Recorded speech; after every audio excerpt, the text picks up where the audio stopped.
Good. So we are privileged to have today Mrs. Ngafo, who is a speech therapist from the University of Essex in London.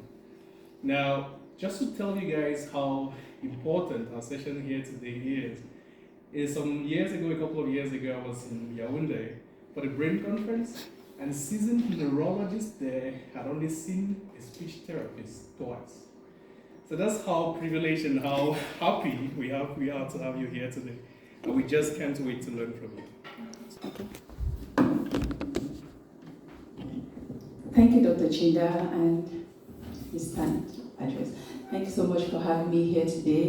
It's a privilege being here standing in front of medical doctors, which is something I've never thought of doing before, but I'll try my best since I'm still a student. So wherever I'm stuck, I will hand it over to you guys to continue, because you obviously have a good idea of some of the medical things that I'll be talking about. Initially, when Dr. Acha mentioned that I was going to talk to you guys about the role of a speech and language therapist, so I thought it was going to be just a broad overview of what a speech and language therapist does.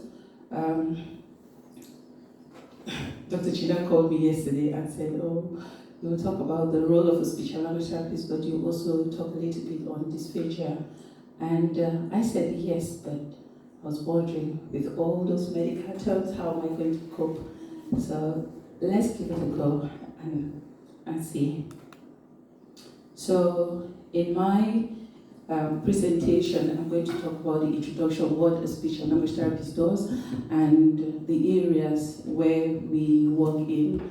And also, towards the end of my presentation, I'm also going to talk about dysphagia, but I would like it to be more interactive, as we will be having our conversations here today.